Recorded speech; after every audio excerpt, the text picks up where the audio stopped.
Hey guys, and welcome to another deck preview here by Double Sleeved. Today I want to be going over Blue Crocodile. Quite a very strong deck for those that have actually seen the limited deck battles in Australia. We actually had first and second place taken by Crocodile.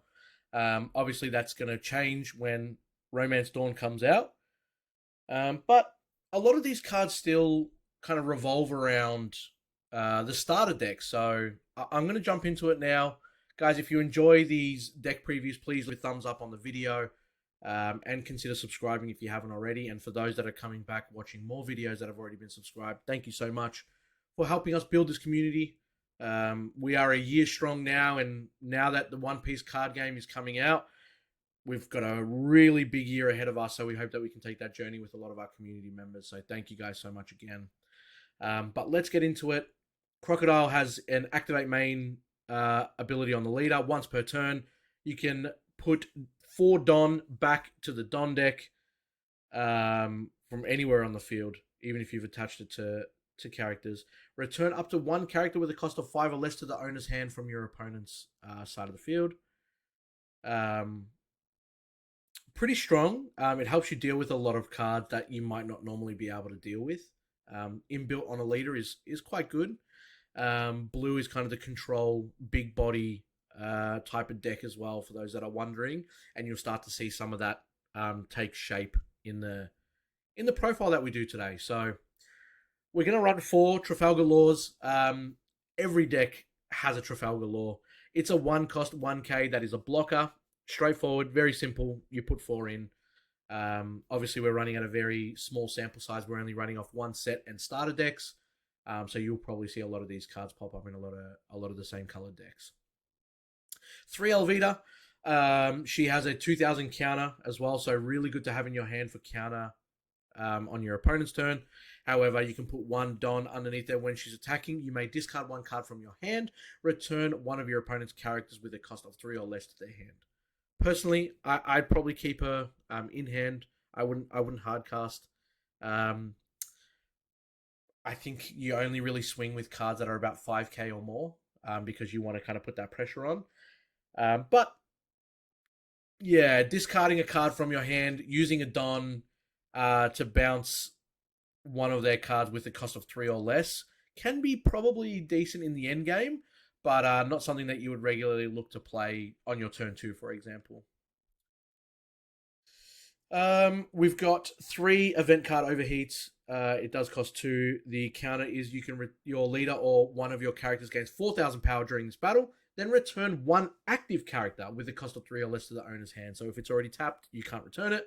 It also has a trigger if it's found in life. Return 1 character with a cost of 4 or less to the owner's hand, regardless if it's been tapped. Very strong event card. Absolutely amazing if you find it in your life. Still pretty strong if you hardcast it for 2. The other event card I want to show off today is another 2 cost that we put 3 in. It's the Love Beam. It doesn't have a trigger if found in life, so you will be activating it from your hand mainly. It is a counter. Your leader or up to 1 of your characters gains 4,000 power during this battle. Then draw 1 card if you have 3 or less cards in your hand. We've spoken about it on other videos. Card draw is very limited in a lot of decks. You really only draw on your turn when you're playing, when it's your turn to play, unless you've got like some other cards that allow you to look at like top 5 or draw from your deck as well. So that card, believe it or not, you will sometimes have times where you'll be 3 or less and you'll actually get that ability off. So that's why I added it in there, and I think it is a great blue card. Sentomaru, a 4 of, with 1 Don underneath, you get to activate main. It is a once per turn. You can tap 2 Don that are inactive. Play up to 1 Pacifista with a cost of 4 or less from your deck, then shuffle your deck. So Pacifista is the first 4 cost that we have on screen, just to the right in the middle. It is a 4 cost, 6,000 power vanilla. So Santamaru being able to play this every turn and having a 6,000 power body on the turn without needing to use it from hand is quite strong. It's also a 5k when you put a Don underneath Sentamaru, most of the time you probably won't even swing with Santamari. You'll literally just leave it there with 1 dot underneath, tap 2, and play a Pacifista from your deck. So Pacifista you probably don't want to see in your hand too often. You kind of hope that it's not in your life, but you'll be able to play up to 4 if Santamari stays on the field for that long. Back to Doflamingo. It is a 3-cost blocker that is 4k. And on play, you get to look at the top 5 cards from your deck and return them to the top or bottom of the deck in any order. Really nice to kind of get that kind of ability where you can kind of chop and choose and pick how your next few turns are going to operate. Obviously, card knowledge is such an advantage in any TCG. And he becomes and he's a blocker as well, so he'll be able to kind of, not just give you that advantage, but also be able to hold off a swing from your opponent. For Jinbei, it actually does have a trigger as well, so if it's found in life, you get to play this card straight away instead of paying 4 for it. On play, place 1 character with a cost of 3 or less at the bottom of the owner's deck. Again, you probably won't hardcast this that often, unless you're in a bit of a bind, and it might come in handy. To pay 4 to get a 2,000 power is not great, even with the on-play ability. But to trigger it from your life to bounce something that's 3 or less to the bottom of the owner's deck, not even hand, quite strong, in my opinion. For Dracul Mihawk, it is a 4-cost that is 5k with 1 Don underneath. When attacking, you can draw 2 cards and trash 2 cards from the hand. He is also a 2,000 counter, so decent on the field, really good in hand as well. This kind of helps you shuffle out the dead cards in your hand and try to draw those cards that you're really looking for, that you need. 2 Marshals. Here's a 4-cost 4k. On play, you can return 1 character with a cost of 3 or less to the owner's hand. That is what I call probably a more balanced on-play card. It is 4/4, and then on play he can bounce as well. Probably take that over the other card itself. And the SR from Romance Dawn, it is Boa Hancock. She is a 4-cost with 5k power. She is a blocker. If she has a Don underneath her, and when she attacks or blocks, you can draw 1 card if there are 5 or less cards in your hand. So really strong card.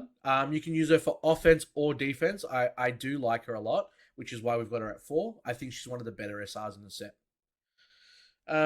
3 Gecko as well. It is a 4-cost 5k power. On play, you can add 1 the 7 Warlords of the Sea or Thriller Bark Pirates type character with a cost of 4 or less other than Gecko Mariah from your trash to your hand. So this does work well with Dracul Mihawk. You can discard cards and then you might be able to grab it back with the Gecko if you've already got it in hand or you know that you're about to draw it. So then that way you don't have to worry too much about what you discard, and you can still continue to filter through. Virgo, normally I don't run vanillas unless they've got a specific purpose like Pacifista, but to pay 5 to get a 7k card, it was a 3-0 for me. I think it's very strong. I think it's definitely one of the better 5 costs in the game. And I think it suits blue very well with their high cost vanillas. Doflamingo, the SR from the starter deck, what a lot of people hate to see coming down. On play, he returns a cost of 7 or lower to its owner's hand. It's just so anti what a lot of other decks do, like the Kid, that is a 7 cost as well, that lets you block and then restands itself.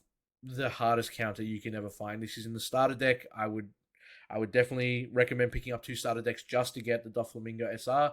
I've put 3 of them in there. The deck is a little bit tight. You could probably fit 4, but I feel like once you see 1 or 2 in your hand, you're probably laughing anyway, so you don't have to worry about putting in more than 3. The last card that we've got here, another SR from the set. It is Dracul. On play, he is a 9-cost 9,000, and on play, he can place 1 character with a cost of 7 or less at the bottom of the owner's deck. So this bottom decks, the other Doflamingo allows you to bounce it back to their hand, but the Mihawk has to obviously pay 9 to use, but it is a 9k combo as well, and putting it to the bottom of the decks so they don't have that counter power in their hand as well is quite crucial. But that is it. For the Crocodile deck preview, guys, I hope you enjoyed that.